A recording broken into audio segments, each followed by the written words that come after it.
pais, tem para todo mundo.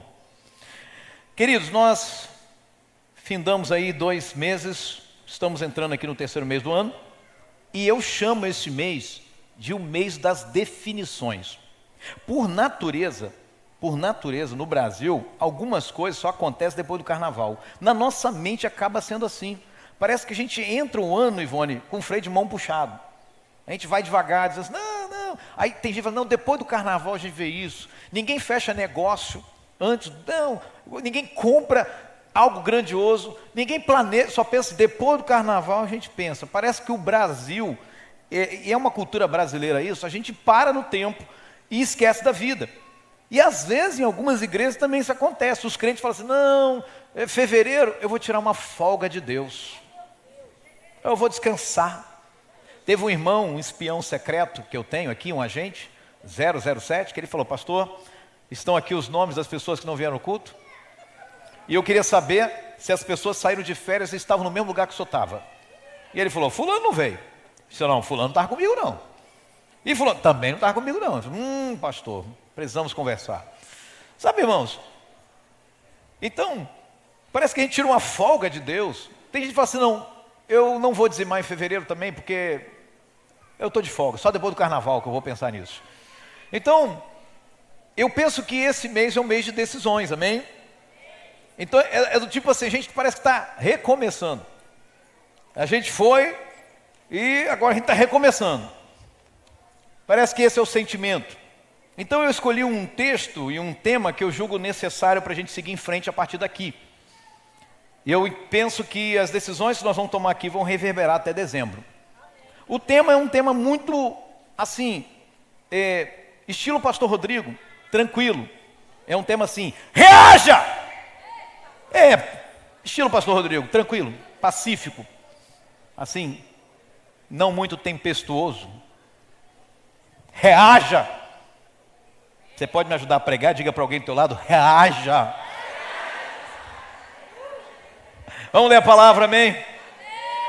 1 Samuel capítulo 17, versículo de 8 a 26. Toque alguém do teu lado e diga assim, pastor voltou, hein? Vamos lá.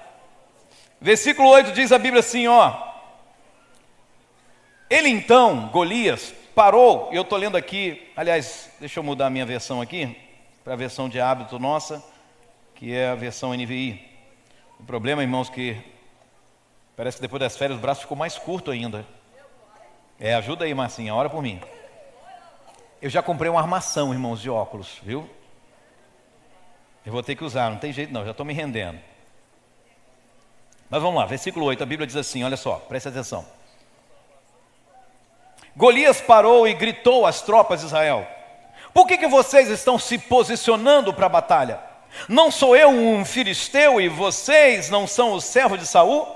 Escolha um homem e envie a mim. Se ele puder lutar e vencer-me, seremos escravos de vocês. Contudo, se eu o vencer e o puser fora de combate, vocês serão nossos escravos e nos servirão. E o filisteu acrescentou, eu desafio hoje as tropas de Israel. Mandem-me um homem para lutar sozinho comigo.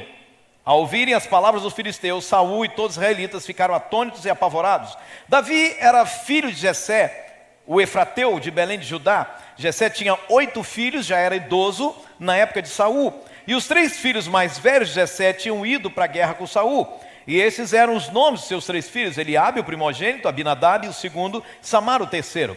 Davi era o caçula, e os 3 mais velhos seguiram Saul. Mas Davi ia ao acampamento de Saul e voltava para apacentar as ovelhas de seu pai em Belém.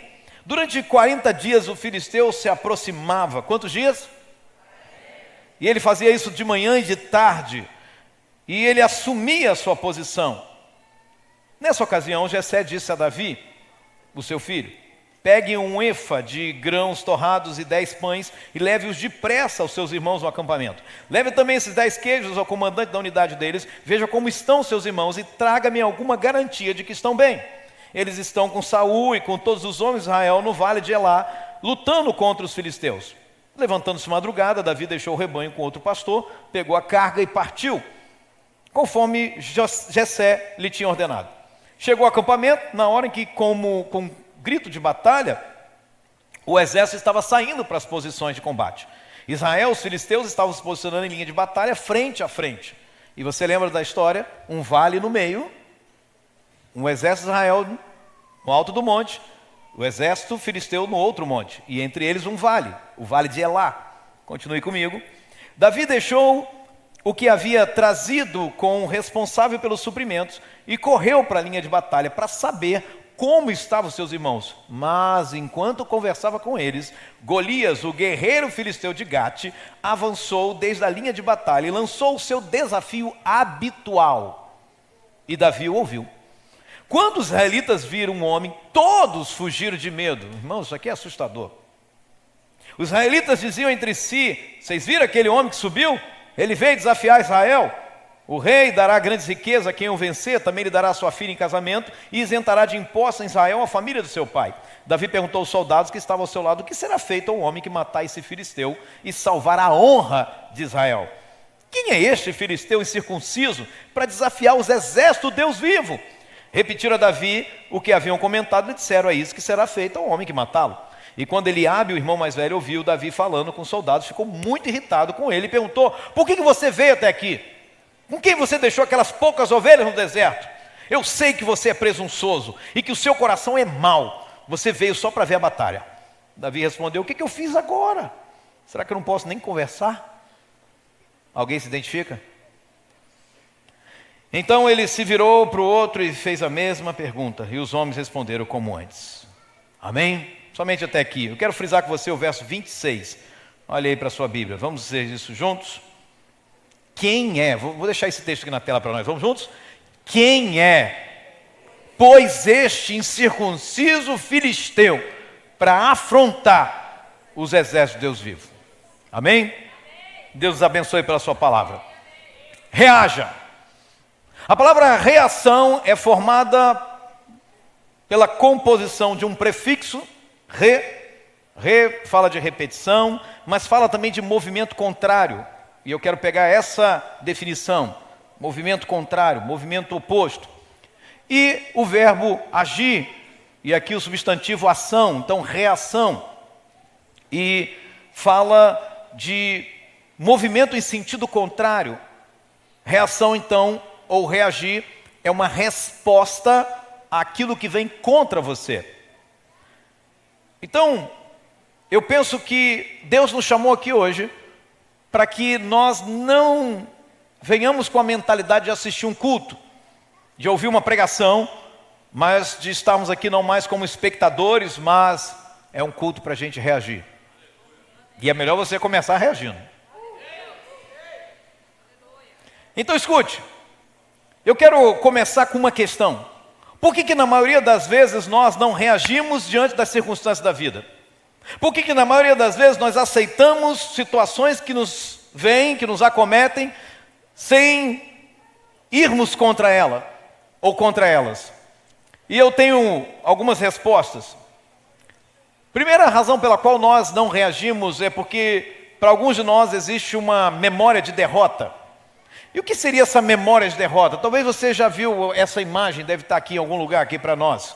Mas é uma imagem que mostra um elefante amarrado numa pequena estaca e um cavalo amarrado numa cadeira. E eles não saem dali. E o que você acha que construiu essa atual situação desses animais? É porque quando o elefante era um elefantezinho pequenininho, amarraram num tronco maior. E ele forçou e não conseguiu sair. E isso prosseguiu ao longo da sua vida. E agora, quando é o elefante adulto, uma pequena estaca é capaz de pará-lo. Sabe por quê? Porque ele desistiu de tentar. Porque ele já tinha feito isso tanto tempo e nunca conseguiu arrancar a estaca. Então agora ele tem uma memória de derrota. Ele diz: para que tentar? Já fiz isso outras vezes e não deu certo. O cavalo da mesma forma. Ele não arrasta a cadeira, ele não sai dali porque quando o pequenininho o amarraram em coisas maiores, ele não conseguiu romper. E por que estamos pensando sobre isso? Porque o elefante cresceu acreditando que não podia, o cavalo cresceu acreditando que não podia. Então, muitas das batalhas que nós enfrentamos, a questão não é a falta de força. A questão não é a falta de força, mas a memória da derrota, assim como o povo de Israel. Perceba que quando Golias se apresenta, irmãos, isso aqui é interessante. Você percebeu no texto que em nenhum momento diz quantos soldados Golias matou?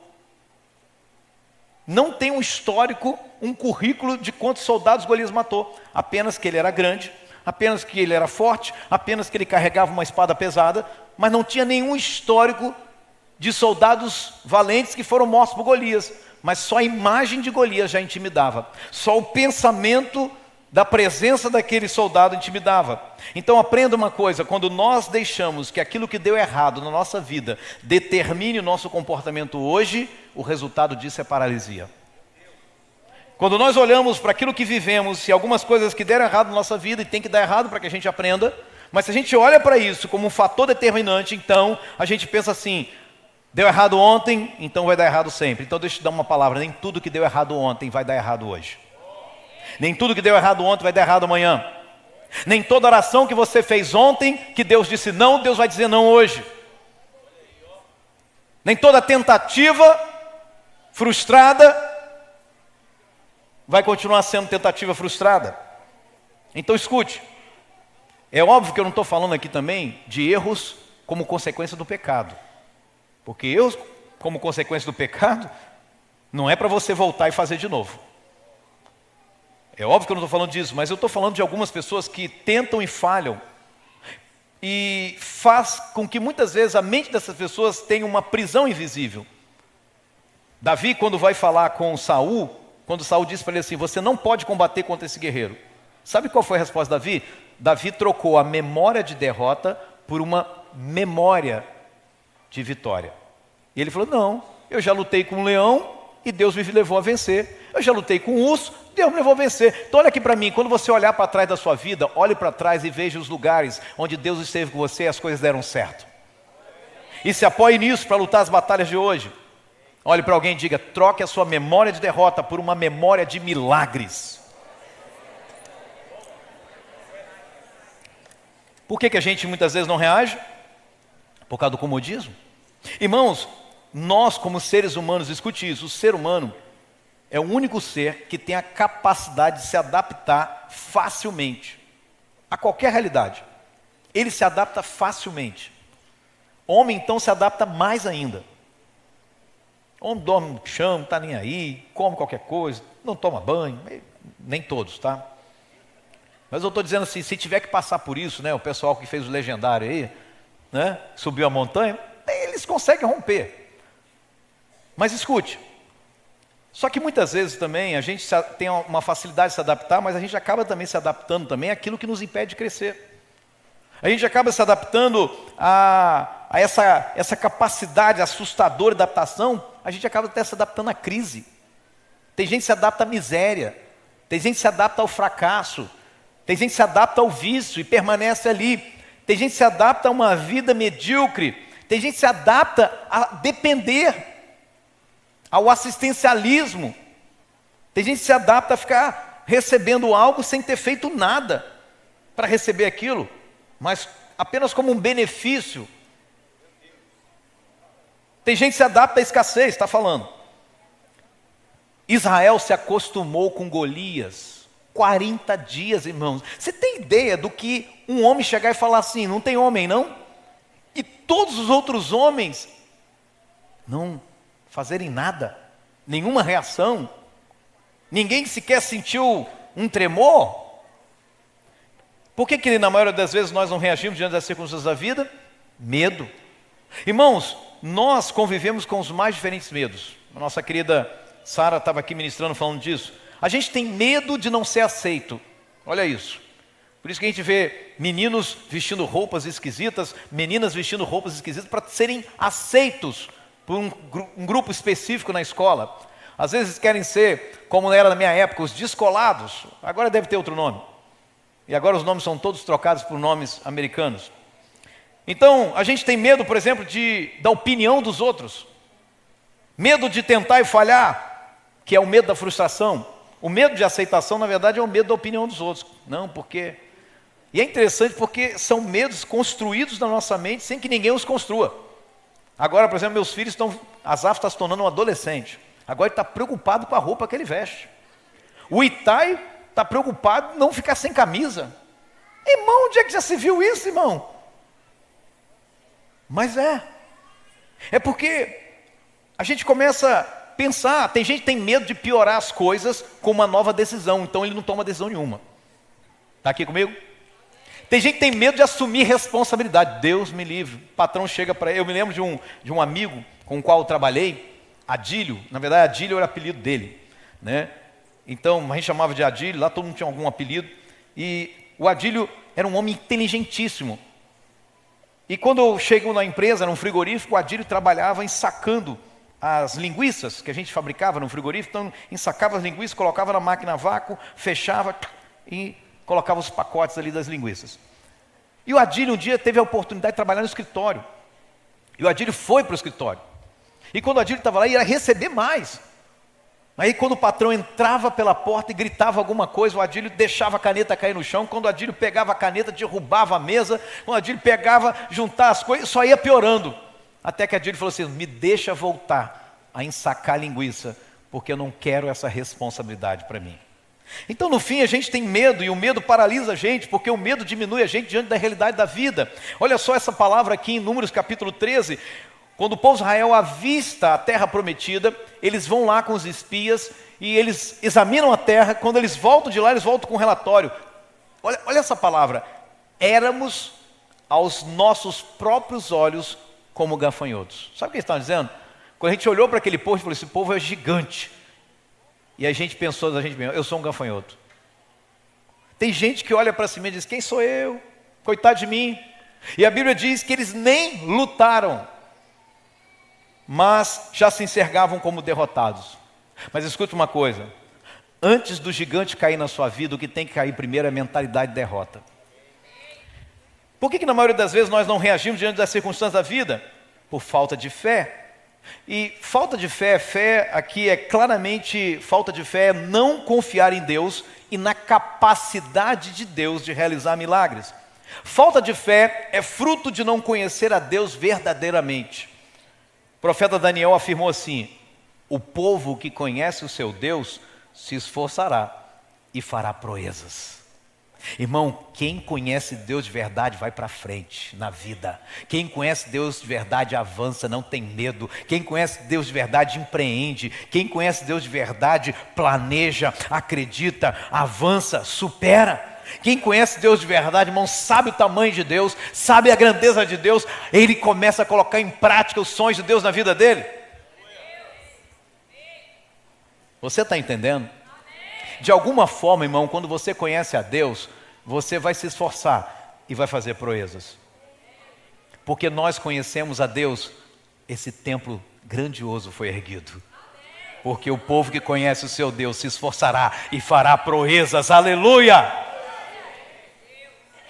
Qual dessas prisões está impedindo você de reagir? Qual delas? Qual dessas prisões?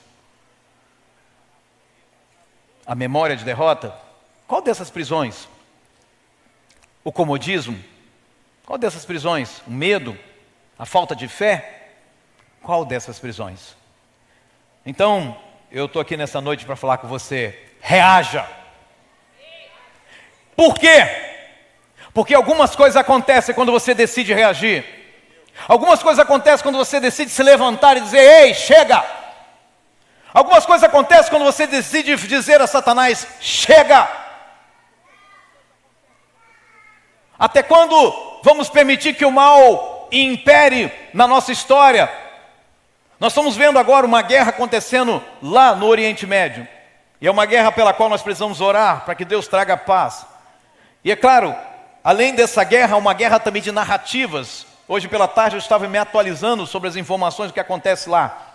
E alguns de nós, mais ou menos 50 pessoas, vão sair de Boa Esperança para estar em Israel. Não tenham medo, relaxa. Israel é mais seguro do que andar nas ruas de Boa Esperança, vai por mim. Agora escute. Então, além da guerra, existe uma guerra de narrativas. Ninguém faz a mínima ideia de quem seja aquele homem que foi morto, o líder da nação do Irã. Mas alguém tem que se levantar e reagir e dizer: basta, basta o mal continuar imperando, basta que os maus governem, chega de ver uma nação sendo governada com escândalos de corrupção. Alguém tem que se levantar. Chega de ver uma família sendo destruída pelo diabo, chega de ver um vício arrancando um familiar da nossa casa, chega de ver um filho se perdendo nas drogas. Alguém tem que se levantar e reagir. Isso não significa você pegar em espadas ou armas, isso significa você se levantar como um guerreiro, uma guerreira de Deus, porque quando você reage, algumas coisas acontecem. Então reaja e faça o mal retroceder. A igreja está aqui nessa cidade, irmãos. Escute isso aqui é muito importante para nós. A Bíblia diz que Golias, durante 40 dias, escute isso, ele derrotou um exército sem levantar uma espada. Só aqui, 40 dias ele derrotou um exército só com palavras. Quem é Golias, irmãos? Golias é um tipo para Satanás. Escute, Golias não atacou com armas, Golias o fez pela palavra. Aprenda isso, por favor. O mal sabe como o mundo espiritual funciona. Preste atenção nisso. O mal sabe como o mundo espiritual funciona. O mal sabe o poder das palavras. E o mal usa isso muito bem. O problema é que nós, cristãos, primeiro, não estamos tão interessados assim em conhecer o princípio espiritual do poder das palavras. E pior, às vezes não estamos interessados, às vezes ignoramos o mundo espiritual e assim a gente acaba desprezando. E pior, e às vezes quando a gente conhece, quando a gente sabe, a gente não usa. Primeira dificuldade que surge na nossa vida, a gente quer resolver como o mundo resolve. A gente age como o mundo age, o mundo sem Deus age. E foi por isso que Jesus ensinou aos seus discípulos: ei, vocês não têm que ir para o Senhor em oração e ficar repetindo frases prontas, feitas várias vezes. Porque quem faz isso é quem não tem pai, quem não conhece o Pai Celestial. Porque o Pai de vocês sabe o que vocês precisam antes de pedir. Então vocês vão pedir não com repetição, não com insistência, não tentando dobrá-lo, mas se relacionando com Ele como um filho se relaciona com o pai. O problema é que quando conhecemos sobre o mundo espiritual, o poder da palavra ou das palavras, nós não usamos. Foi por isso que Jesus disse em Lucas 16:8 que os filhos das trevas são mais espertos na sua própria geração que os filhos da luz. Golias usava o princípio do mundo espiritual. Muitas vezes as trevas usam e a igreja despreza. Golias não era apenas um guerreiro. Golias era uma voz na mente dos soldados de Israel. Ele dizia: vocês são fracos. Ele dizia: vocês não conseguem. Ele dizia: ninguém pode me vencer. Ele dizia: eu sou maior aqui. Ei, Satanás muitas vezes se apresenta para mim e para você como uma voz que tenta definir você. Uma voz que vai dia após dia tentando definir você. Você é um fracassado. Quem é você? Olha a sua vida. Você nasceu para dar errado. Você nunca vai conseguir conquistar nada na sua vida. Você nunca vai ser feliz. Tudo que você tentar vai dar errado. Você começa e nunca termina. Você não nasceu para nada. Você vai puxar carroça. Você não presta para nada. Você é um inútil. Você é uma inútil. Você é burro. Você não aprende. Está reconhecendo? Ele é uma voz. Ele não precisa puxar de uma espada. Ele não precisa lançar um raio, um feitiço, uma maldição. Basta usar as palavras. É a história da água mole em pedra dura. Golias não matava ninguém. Não tinha histórico de quem ele matou. Ele apenas falava. Deixa eu te falar uma coisa. O inimigo, para destruir você, ele não precisa fazer isso de uma vez só. Basta ele falar todos os dias. Você não vai conseguir. Sua vida acabou. Seu filho não tem jeito. Seu casamento é um fracasso. Seu marido não te ama. Sua esposa não te quer. Seu negócio não vai dar certo. Você não vai conseguir honrar seus compromissos. Sua saúde está comprometida. Olha, você vai fazer um exame e você vai constatar uma doença. Escute. E às vezes se vê um diagnóstico da doença, você ouve, essa doença vai te matar. E se você ouvir o tempo suficiente e não reagir, você vai começar a acreditar e começar a desistir. Por isso, reaja. Escute, Davi não reagiu à espada, Davi reagiu às palavras. Quando Davi pisa no campo de batalha, no vale de Elá, o gigante diz, você? Quem é você, rapaz? Tu tá aí com um pedaço de pau na mão? Tu tá com umas pedras aí, uma sacola? Tu tá achando que eu sou um animal para você me caçar? Você é um idiota. Foi isso que Golias falou. E sabe o que Davi falou? Ah, é? Você está vindo contra mim com espada? Eu vou contra você em nome do Senhor. E outra coisa, hoje mesmo, eu vou matar você, cortar sua cabeça. E os cadáveres dos filisteus, as aves do céu vão comer aqui nesse campo. Irmão, Davi falou isso sem ter uma espada na mão. Ou era doido, ou era cheio de fé, ou os dois. Você está aqui comigo? Amém? Agora, pasme você, foi exatamente isso que aconteceu. Sem uma espada na mão, Davi matou o gigante e cortou a cabeça dele. Do jeito que ele falou, porque na sua boca há o poder da vida e da morte. Porque na sua boca há o poder de gerar milagres ao seu redor. Você está comigo aqui, amém ou não amém? Deixa eu te falar uma coisa, irmão, eu aprendi isso na vida. Há afrontas que só continuam porque ninguém reage. Isso é para o mundo todo.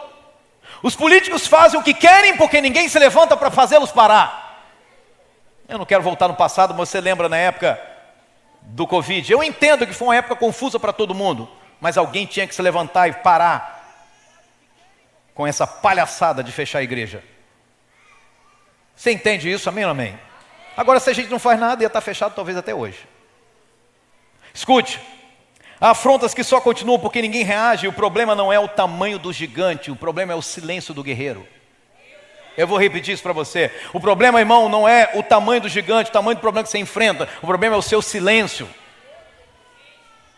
O problema é como reagimos ou não reagimos às coisas que nos acontecem. Então deixa eu falar uma coisa. Tem brechas que ainda estão abertas, sabe por quê? Porque ninguém se propõe a fechar. O problema não é quem abriu a brecha, o problema é quem não fechou. Tem ciclos que só vão ser quebrados quando nós nos levantarmos para quebrá-los. Tem que falar, a minha família toda é assim. Todo mundo tem problema de coração. Aí desde lá. Não, minha família é assim, todo mundo, minha avó adulterou, meu avô adulterou, meu bisavô. Aí vai contando isso bonito. Se levanta e para esse ciclo em nome de Jesus e diz, ei, até aqui foi assim, mas daqui para lá não vai ser mais, porque eu estou me levantando diante do Senhor e declarando, Satanás, acabou, a partir daqui uma nova geração começa, uma geração abençoada, de gente que vai começar e terminar. Ei, escute, olha aqui para mim, na Bíblia Sagrada, a Bíblia diz que o pai de Abraão se levantou com um propósito, de ir a Canaã, mas a Bíblia diz que ele para no meio do caminho, morre ali, no meio do caminho. Mas a Bíblia diz que Abraão se levantou e foi até Canaã. Deixa eu te falar uma coisa.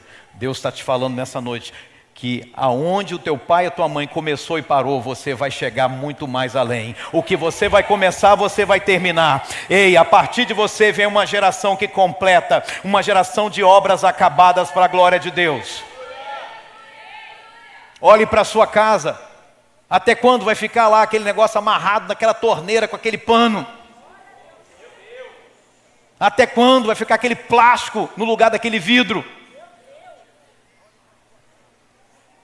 Irmãos, tem ciclos que vão ser quebrados apenas quando nós nos levantarmos para quebrá-los.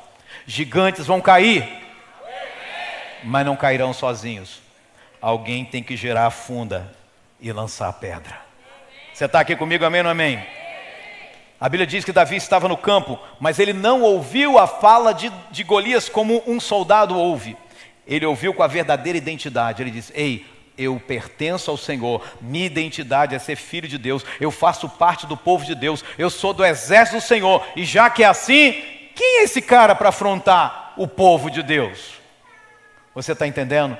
Quando você sabe quem você é, você começa a entender que o gigante não é tão gigante assim, que Satanás não é tão poderoso como pareça. Deixa eu te falar uma coisa, toda reação começa com uma decisão. Qual é a sua decisão nessa noite? Reaja! Reaja e encoraje aqueles que estão ao seu redor. Irmãos, durante 40 dias, manhã e tarde, o exército ouvia Golias e não reagia. Saul, o rei, ouvia, mas não reagia. Todos ouviam, mas não reagiam. Até que Davi ouviu e reagiu. E a reação de Davi mudou não só a história dele, mas a história também de todo o povo de Israel. Deixa eu falar uma coisa. Saiba também de uma coisa, que quando você decidir reagir, a primeira coisa que vai acontecer não serão os aplausos. A primeira coisa que vai acontecer serão as críticas. Antes de todos serem encorajados, falar assim, rapaz, que bom que você fez isso. Essas mesmas pessoas vão te desacreditar.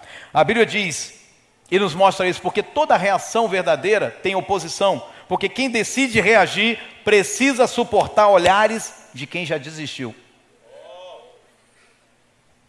Quando Davi falou assim, peraí, quem é esse cara? A primeira palavra que ele recebeu foi do irmão dele, o primogênito, Eliabe. Disse, pai, o que você veio fazer aqui? O que você veio caçar aqui? O irmão dele o criticou.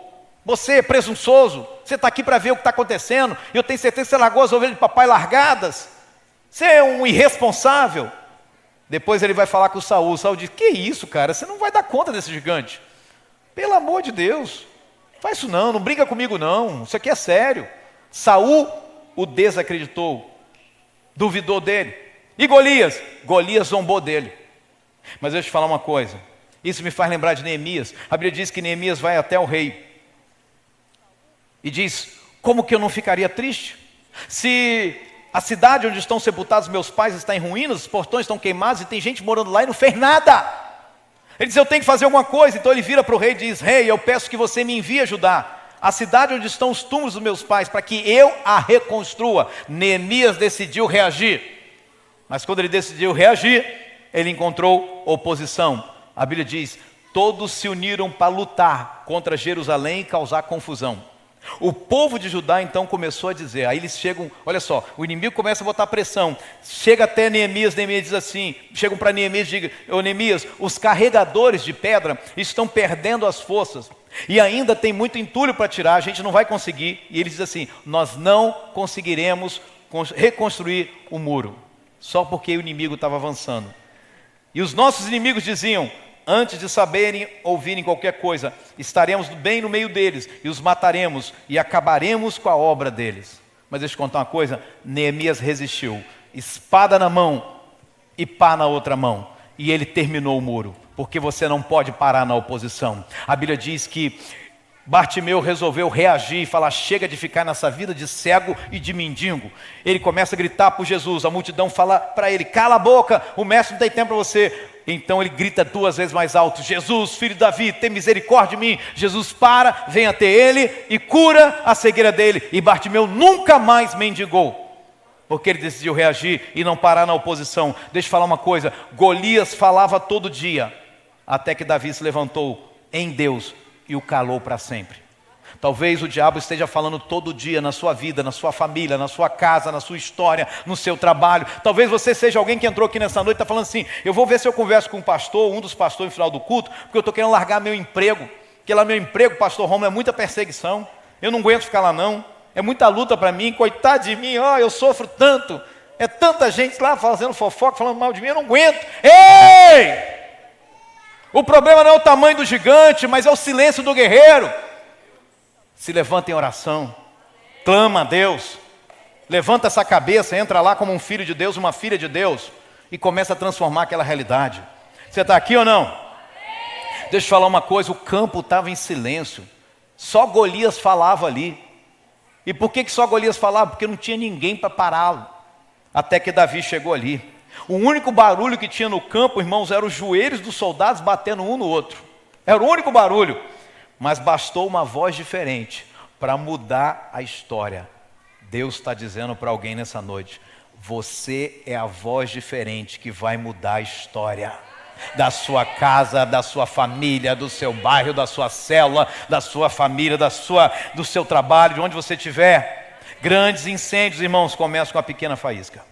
Você sabe a diferença do termômetro e do termostato?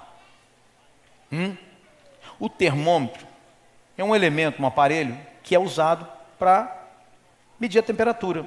Você encontra alguns termômetros, por exemplo, Domingos Martins, na Praça Domingos Martins, tem um termômetro lá. Quem já foi lá? A gente sempre tira uma foto bonita lá, né? Tem um termômetro lá. Quem já foi a Gramado, tem um termômetro lá. Para que serve o termômetro? Para medir a temperatura. Mas também tem termômetro que você usa, está com febre, vamos ver a temperatura, coloca embaixo do braço, na língua, e por aí vai, ou embaixo da língua, ou na boca, e por aí vai. Então, para que serve o termômetro? Para poder descobrir qual é a temperatura. Só para isso. Agora, e o termostato? O termostato não. O termostato é uma pequena peça que você tem aqui, ó, no ar-condicionado aqui, na nossa igreja tem um termostato aí. Você sabe qual é a função do termostato? Tem na geladeira da sua casa. A função do termostato é alterar a atmosfera do ambiente. Então você vai até o ar-condicionado, pum, aperta, coloco lá, eu quero 20 graus. Então a temperatura aqui fora está 28. E o que vai acontecer? O ar vai trabalhar até que esse ambiente chegue nos 20 graus. Por isso, quando você bota no automático o ar-condicionado, quando alcança a temperatura, ele para. Por quê? Porque termômetro apenas mede a temperatura, mas termostato muda a atmosfera. Irmão, a igreja não é termômetro. Eu e você não estamos aqui nessa terra para falar, meu Deus, olha o problema. Meu Deus, que luta, hein? Meu Deus, que dificuldade. A gente fica repetindo, só medindo. Eu estou aqui, você, irmão, como termostato. A gente tem que mudar a história. Ei, como é que está o negócio? Está assim? Então vai ficar assado. Porque nós vamos orar, porque nós vamos clamar, porque nós vamos fazer, porque nós vamos acontecer esse negócio. Como é que é? Não tem emprego para ninguém em Boa Esperança, então nós vamos orar, nós vamos empreender, nós vamos fazer alguma coisa. Mas parado a gente não fica, porque a gente não é termômetro, a gente é termostato. Foi isso que Davi entendeu. Quando Davi entrou no campo, ele falou, peraí, que negócio é esse aí, rapaz? Os soldados estavam igual um termômetro. Golias, olha o braço do cara. Olha a espada do cara. Olha o escudo, olha a canela. E Davi entrou e falou, qual negócio é esse aí? Esse cara está achando que ele é quem? Não, que negócio é? Vamos acabar com isso hoje. E o pessoal disse que Davi era baixinho. Ei, todo baixinho. Você sabe, né? Tem um pouquinho dessas coisas assim, sabe? Igreja é termostato de Deus na terra.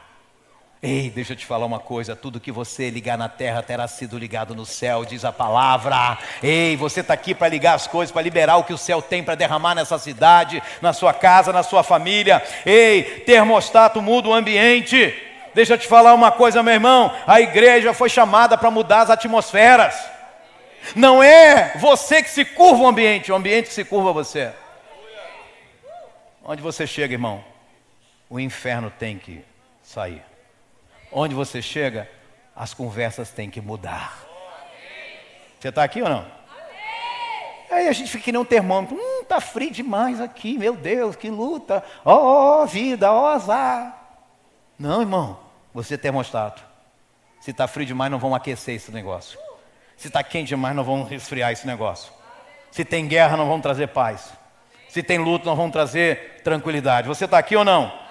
Se tem doença, nós vamos orar por cura. Amém ou não amém? Quando Davi abriu a boca, o ambiente começou a mudar. A sua reação pode incendiar uma geração. A sua reação pode incendiar a fé de uma geração. Irmão, os grandes avivamentos da história não começaram com uma multidão. Os grandes avivamentos da história começaram com um homem, uma mulher, chorando, orando e clamando e dizendo, chega, basta, reaja. Deixa eu falar uma coisa. Saiba que alguém está esperando o seu grito para gritar também. A igreja é assim, irmão. A gente fica assim, quando chega num templo, não sabe o que fazer com a mão. Aí quando alguém bate palma, a gente bate também. Amém, irmão? Por que vocês estão batendo palma? Porque quando alguém bate palma, os outros batem também. Amém? Glória a Deus! Você está entendendo, irmão? Reaja! Abra sua boca e cante, adore! Levante um aleluia! Mais alto que os ruídos! Levante um aleluia! Na tempestade, cante! Mesmo que esteja doendo, adore! Reaja! A Bíblia diz em Tiago, se alguém está alegre, cante louvores Se alguém está doente, chame os seus líderes para que orem com você, mas faça alguma coisa. Não tem inércia na Bíblia, não tem paralisia na Bíblia. Na década de 90, ou ali 2000, na verdade 2000, o pregador que hoje é deputado, Marco Feliciano, dizia assim: crente que não faz barulho está com defeito de fabricação. Eu acho que está, irmão. Eu acho que está, irmão. Porque tem um pessoal meio assim: não, pastor, que eu sou meio fleumático. Eu sou muito assim, eu adoro aqui no meu interior. Bom, não tem nada contra, adore do seu jeito, mas adore! Tem alguém esperando a sua ação para agir também. Você conheceu um vídeo que circulou muito alguns anos atrás?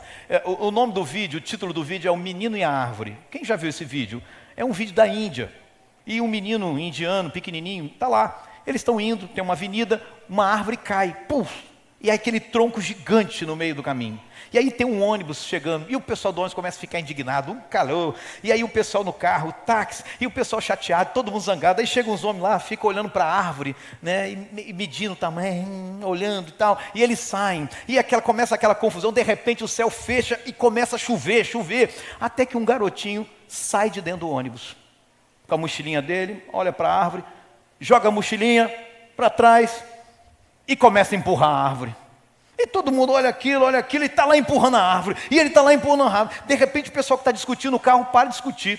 De repente alguns amiguinhos dele descem do ônibus, também começam a empurrar a árvore. De repente a mulher olha para o marido e diz assim: você não vai fazer nada não. O marido sai do carro, vai empurrar a árvore. Os homens descem do ônibus, vão empurrar a árvore. E de repente eles tiram o tronco da árvore do caminho. E todo mundo passa. Mas isso começou porque um menininho decidiu reagir. Ei, Deus está falando, tem algum menininho aqui, uma menininha aqui que vai se levantar e vai tirar a árvore do caminho e vai empurrar esse negócio e vai mudar essa geração. Chega de jovens engravidando nas escolas, chega de sexo antes do casamento. Ei, você vai se levantar e chegar em santidade até o seu casamento. Deus está falando com alguém aqui. Ah, porque lá na escola, meu Deus, pastor, é tanta coisa. O pessoal pede para estudar isso aqui, que vai contra os princípios da palavra. Quem disse que você tem que fazer? Reaja. Reaja. E, abrindo parênteses, papai e mamãe que está aqui, a Bíblia diz isso, irmão. Se você não se levanta, Deus levanta outro. Então acompanha de perto o que seu filho passa na escola, porque tem garotos e garotas aqui que estão sofrendo. Vá à escola, veja que tipo de trabalho ele está fazendo. Que negócio é esse, irmão? Ei, você é o guardião, a guardiã dos seus filhos. Fecha o parênteses aqui. Então escute. Mesmo que ninguém esteja fazendo, diga: eu farei. Diga: mesmo que ninguém esteja acreditando, eu acreditarei. Mesmo que ninguém esteja adorando, eu adorarei. Mesmo que ninguém esteja aplaudindo, eu aplaudirei. Mesmo que ninguém esteja investindo, eu investirei. Diga: mesmo que ninguém esteja se santificando, eu me santificarei. Diga: mesmo que ninguém esteja praticando a palavra, eu praticarei. Reaja. E o que acontece quando você reage? Você vai reagir e vai ver o céu lutando por você. Deixa eu te falar uma coisa, irmão. Durante 40 dias o céu parecia em silêncio, mas não era o céu que estava em silêncio. O céu só estava esperando alguém reagir. Tem coisa que não está acontecendo na sua vida, não é porque Deus não quer fazer, é porque você não reage. É porque você não se posiciona. É porque você não acredita.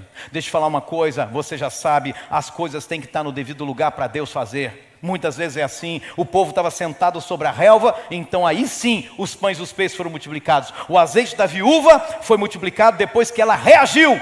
Como? Juntando vasilhas e trancando a porta da sua casa, conforme o profeta havia dito. Escute, o dilúvio desceu do céu depois que Noé e a sua família reagiram e entraram na arca. Sodoma e Gomorra só foram destruídas depois que Ló e a sua família saíram de lá, reagiram e saíram de lá. Deixa eu falar uma coisa, você precisa reagir a toda apatia, a todo desânimo, a toda desordem da sua vida.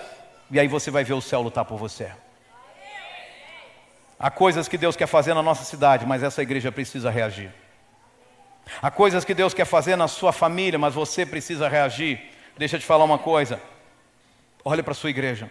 Pare de ficar só olhando e comece a se comprometer com as coisas que acontecem aqui. A se envolver com aquilo que acontece aqui. Reaja, se comprometa. Algumas coisas que Deus planejou fazer, que Deus quer que aconteçam, mas não vão acontecer antes de você reagir. Davi precisou reagir para que o céu descesse e viesse lutar por ele.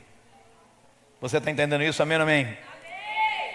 Ah, eu quero prosperar, você diz. Mas como é que você não reagiu ainda, sendo um dizimista fiel? Um ofertante fiel na casa de Deus, um contribuinte fiel. Sabe o que a história de Davi me ensina? Que Deus não está procurando os mais fortes no campo de batalha. Deus está procurando alguém que vai reagir. Deus não está procurando gente forte. Deus está procurando gente que reage. Alguém tem que se levantar e alguém tem que dizer algumas coisas. Alguém tem que se levantar e alguém tem que parar o mal. Alguém tem que se levantar. A Bíblia diz que Paulo reagiu e pregou o evangelho no meio de uma cidade idólatra. Você não precisa ser o maior no campo. Você só precisa ser o mais convicto de que Deus está com você. Eu vou repetir isso. Você não tem que ser o maior no campo de batalha. Você só tem que ser alguém que está convicto que Deus está contigo. Você não tem que ser o mais inteligente para começar um negócio. Você só tem que ser alguém que tem uma palavra de Deus e a certeza de que Ele está com você para fazer isso.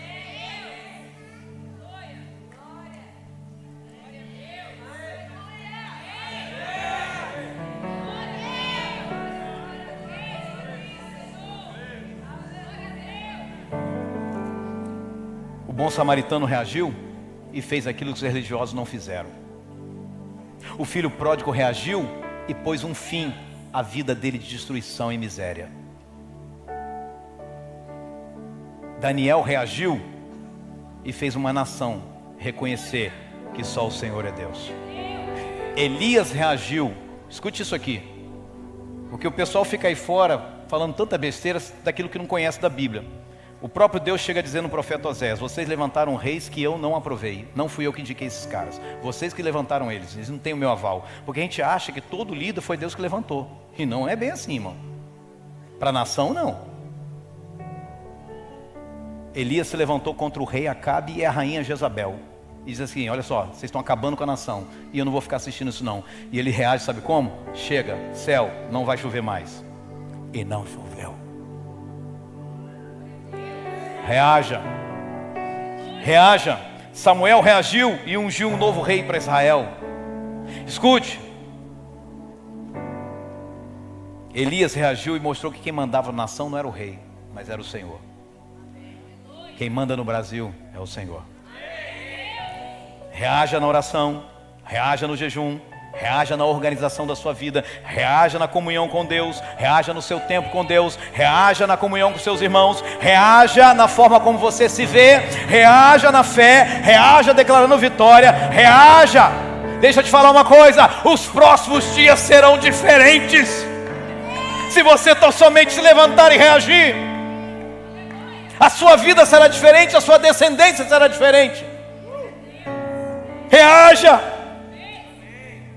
Acorde 15 minutos mais cedo para orar. Acorde, medita na palavra, freia os teus excessos. Pare de falar: eu estou gordo, eu estou gorda. E pare de comer o que você não tem que comer. Reaja. Haja naquele lugar e naquela realidade que você estava adiando. Declare palavras de vida sobre você. Às vezes, reagir é só decidir: eu não vou desistir. Às vezes reagir é só isso. Às vezes reagir é voltar a orar. Às vezes reagir é perdoar. Às vezes reagir é parar de falar mal dos outros. Às vezes reagir é levantar-se mais cedo pela manhã e ler a Bíblia. Às vezes reagir é levantar-se amanhã, segunda-feira, e tentar de novo onde sexta-feira você falhou.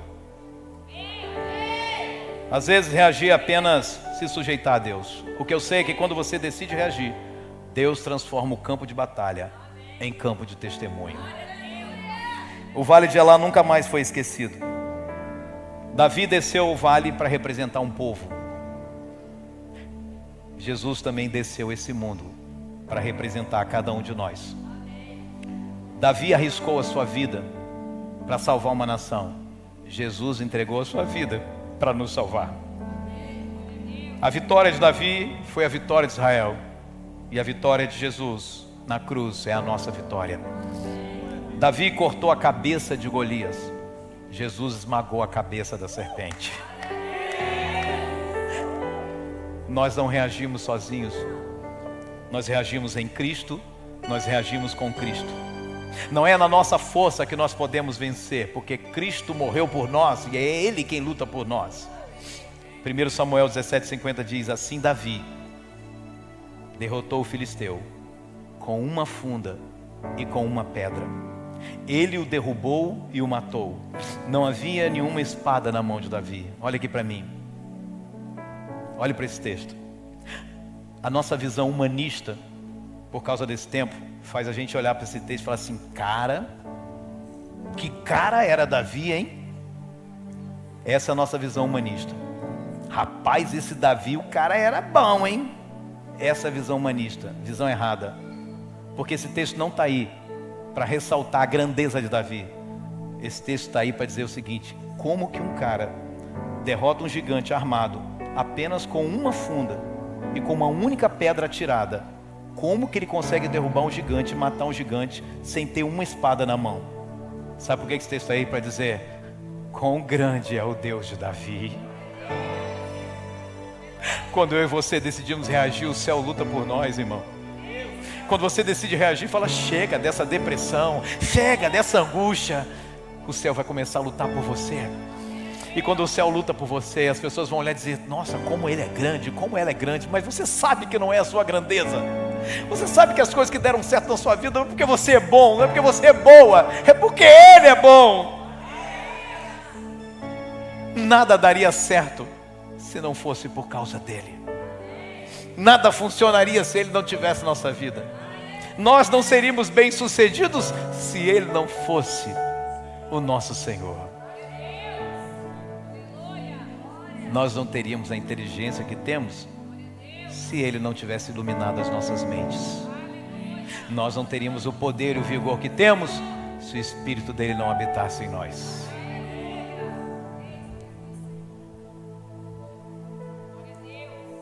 Esse versículo está aqui para afirmar que Deus luta por aqueles que decidem fazer a sua vontade.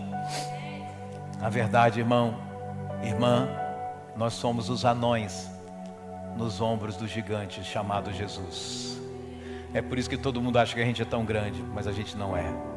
É só porque a gente está nos ombros dele. Nós não nos bastamos, Cristo nos basta. Você quer saber o meu segredo? Cristo. O segredo do sucesso de vocês, Davidson, Priscila, Cristo. O segredo de todos vocês, irmãos, que têm dado certo na vida, Cristo. Às vezes nós não entendemos ou então fazemos a leitura errada. Mas Deus, por que a Jaqueline se foi?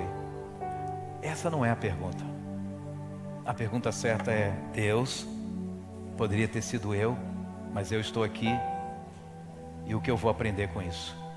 Como eu vou me comportar daqui para frente? Que tipo de vida eu terei daqui para frente? Porque se fosse eu estaria pronto para partir? Eu estaria pronta para partir?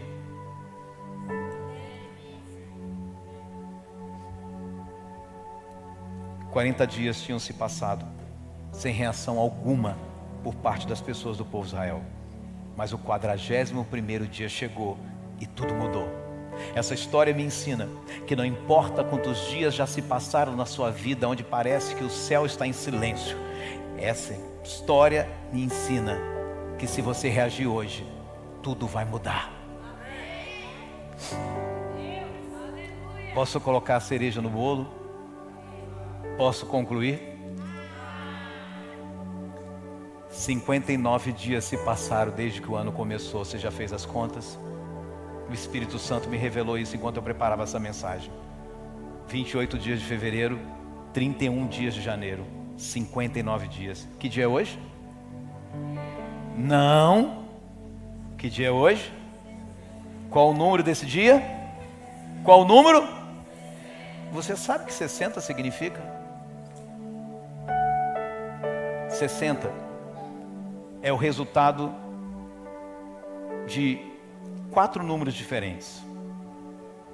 60, biblicamente falando, é o número 5. 5 na Bíblia é o que Jesus fala, quando 2 ou 3 estiverem reunidos. E uma outra forma de interpretar esse texto é quando 2 mais 3 estão reunidos, porque 5 é o punho fechado, é o número para força. 5 é o número da força. Diga 5, número da força. 12 é o número do governo de Deus sobre a terra. 12 são os apóstolos. 12 são as tribos de Israel, Deus governando através dos homens. 12 é o número do governo de Deus. Força mais governo de Deus. Deus está falando com você nessa noite, que o que te governava, o que te governou nesses 59 dias, a partir de hoje não mais. Você está sendo levantado para governar sobre isso. O que parou você nesses 59 dias não para mais, porque Deus está te levantando com força para governar sobre isso. Mas 60 também pode ser o resultado de 6 vezes 10 na Bíblia. Porque 6 é o número para a sabedoria de Deus. Porque no 6º dia o homem foi criado. Significa o ápice da sabedoria de Deus. Por isso 6 é um número para a sabedoria. Por isso que a besta tem o número de 666. Ou seja, será alguém que enganará por causa da sua sabedoria. A divindade da sabedoria. Então 6 é o número da sabedoria. 10 é totalidade. 10 é completo. Por isso que os mandamentos são 10. 6 vezes 10, 60. Sabe o que significa isso? Significa que Deus está trazendo hoje para você uma porção da sabedoria divina, de totalidade, para que você possa enfrentar as lutas desse ano e vencê-las com a sabedoria do alto. Para cada batalha, para cada enfrentamento, Deus vai te encher com uma sabedoria do alto. Não é a sabedoria da terra, mas a sabedoria divina. Ei, está tudo a nosso favor. E Deus me traz justamente de volta, eu e minha esposa, no número 60. Coincidência? Não. O que você está esperando para se levantar e reagir? E começar a adorar seu Deus? Deixa eu te falar uma coisa. 59 dias se passaram desde que o ano começou. Se esses 59 dias para você foram dias de medo, de conformismo, de andar em círculo, chegou o dia de reagir. Já deu tempo de perceber o que precisa mudar e onde você precisa mudar. Por isso você vai reagir, ou você vai continuar ouvindo os gigantes gritando? O tempo dos gigantes te afrontarem chegou ao fim. Não é mais o que a vida fez com você, não é mais o que as pessoas fizeram com você, mas é sobre o que, nem sobre o que disseram, nem sobre o que não disseram, mas sobre o que você vai fazer a partir daqui. Não é o que foi feito até agora com você, mas é o que você vai fazer a partir de hoje. Hoje é o 60º dia. Esse não é mais um dia qualquer. Esse é o dia da sua vitória. Na Bíblia, múltiplos de 10, como 60, é fechamento de ciclo. No Antigo Testamento existia o ano do jubileu. Era no ano de número 50. 50 anos, múltiplo de 10. Força vezes 10. No ano 50 era o ano da libertação. Os escravos eram liberados, as terras ganhavam descanso. Porque múltiplos de 10 significa fechamento de ciclo. Deus está fechando um ciclo na sua vida hoje, para abrir um novo. Porque quando você reage, você vai ver o céu lutar por você. Amém? Quantos recebem essa palavra?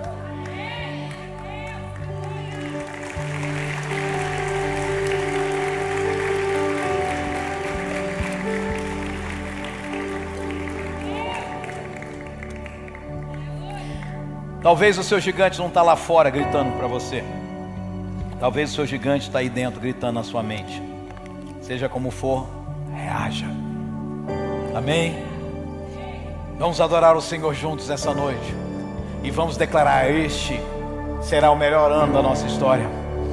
Esse será um ano onde Deus vai curar feridas, onde Deus vai fazer milagres, onde Deus vai fazer realidades novas. Amém? Amém? Você pode se levantar. E eu quero fazer um ato profético com você. Eu quero te chamar a uma mudança de estado, a dar um passo. Você pode dar um passo e vir aqui para o altar. Você pode dar um passo até mais próximo da cadeira à sua frente. Mas você precisa dar um passo, porque um passo é mudança de estado. Um passo significa que eu estou deixando o ciclo antigo e entrando no ciclo novo. Um passo. Você sabe que eu gosto de ato profético, leva a sério. Então dê um passo. Um passo. Um passo. E entre na dimensão da graça, da sabedoria, do poder de Deus. Se você quer deixar seu lugar, vir para o altar, venha para o altar. Venha como uma reação ao que está acontecendo na sua vida, à sua mente, ao seu coração, como uma reação para quem está dizendo: basta, Satanás, basta de bagunçar com a minha casa, basta de fazer, basta de falar, basta de dizer. Você pode deixar o seu lugar e vir. Você pode entregar a sua vida a Jesus nessa noite. Você pode dar um passo de fé para entrar na dimensão do novo de Deus. Mas hoje você vai dizer: basta, é tempo de reagir, é tempo de reagir. Reaja, reaja, reaja. Cante isso, vai. Ei! O inimigo tenta laços, embaraços pra me envergonhar. Você pode abrir a sua boca e profetizar isso, declarar isso, vai. Mas eu não estou sozinho. Eu tenho o céu que luta por mim. Comigo, diga. O braço forte do Senhor.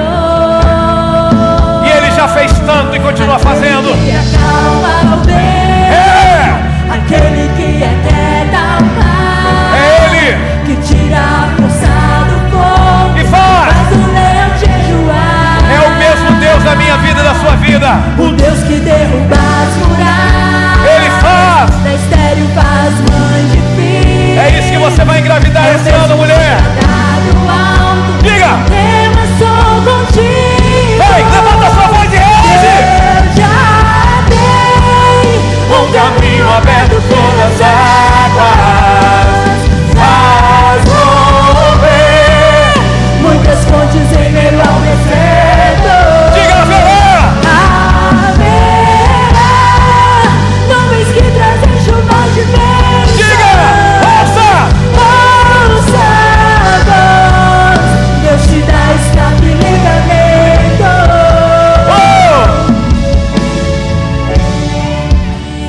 Inimigo tenta laços. Esse é o trabalho de Satanás. Fazer de tudo para infernizar a nossa vida. E o nosso trabalho é reagir, reagir, reagir. Reaja, reaja, acorde e reaja.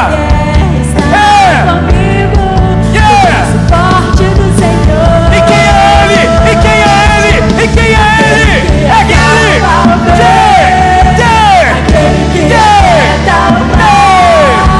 que tira a força do fogo, faz um leão jejuar. Esse é o nosso Deus. Que derruba as muralhas. Ele faz a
igreja, canta mesmo.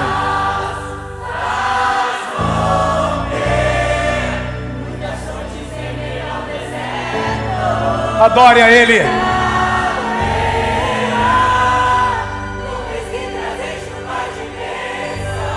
Ouça!